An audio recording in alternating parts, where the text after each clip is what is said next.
इहो भी साल गुज़री वियो कुछ प्यार में त कुछ तकरार में। इहो भी साल गुज़री वियो कुछ मनाइण में त कुछ परचाइण में। इहो भी साल गुज़री वियो कुछ खुशीअ में त कुछ गम में। इहो भी साल गुज़री वियो कुछ पाइण में कुछ खोइण में। अचो त जेके रुसियल आहिनि उन्हनि खे मनाए वठूं, जेके नाराज़ आहिनि उन्हनि खे ख़ुशि कयूं। इहो भी साल गुज़री वियो सिंधियत जो 2024 झूलेलाल हैप्पी न्यू ईयर। सिंधियत जो ॾींहुं 2023 ऐं 24 मल्हायो वञे ऐं सभिनी खे पंहिंजो संदेश ॾिनो वञे। सदाईं ॾिसंदा रहो SK TV ऐं अहिड़ा मैसेज सभिनी खे मोकिलींदा रहो, फॉरवर्ड कंदा रहो, लाइक कंदा रहो ऐं सब्सक्राइब कयो ऐं ॾेखारियो त असां 10 लख सिंधी आहियूं। जय झूलेलाल। नए साल में कदम रखूं पंहिंजनि सां गॾु, एकता विश्वास मोहब्बत सां रखूं कदम नए साल में। नए साल जो हर एक पल गुज़रे प्यार मोहब्बत ऐं विश्वास सां। अचो त गॾिजी लाल साईंअ खे ॿाॾायूं। नए साल में साईंअ जो आसरो रहे, मुख में साईंअ जो नालो रहे, हथरो बाबल जो सदा मथां रहे, प्रीत सदा हुजे पंहिंजनि जी, पराई पचर न काई रहे। न हुजे के रिश्तनि में, अचो हिन नए साल में कदम वधायूं। नए साल खे खुशियुनि सां मल्हायूं। नए साल में बहिराणा कढूं ऐं झुमरियूं पायूं। मुंहिंजा लाल साईं अंदर में तुंहिंजो नालो रहे, लाल साईं।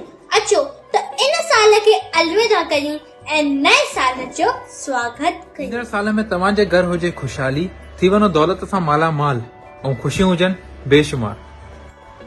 उदास लम्हनि जी न कोई यादि रखिजो, तूफ़ाननि में भी पंहिंजो वजूद संभाले रखिजो। मायूसी हुजे तव्हां खां दूर दूर, सफलता ऐं खुशियूं मिलन भरपूर। पूरियूं थियनि तव्हां जूं सभु मंशाऊं।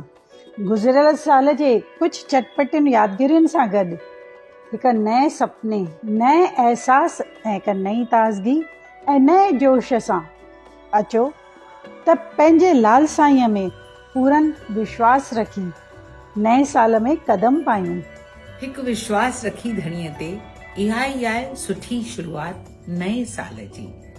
सिंधी ॿोलीअ खे खणी सिंधियत जो हथ चले, ख़ुशियुनि लाइ थी वञो तयार। मस्ती ऐं नए उमंग लाइ थी वञो तयार, जो अची रहियो आहे नओं साल। तव्हां सभिनी खे नए साल जूं लख लख वाधायूं। जय झूलेलाल।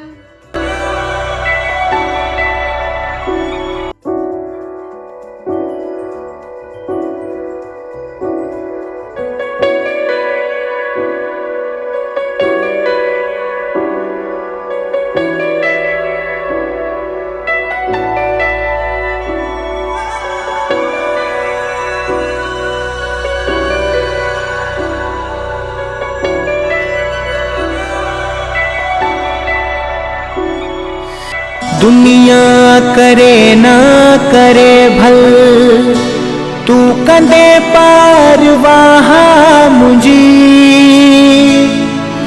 मूंखे यकीया है मुर्शिद, ना छॾींदे तू बाह मुझी।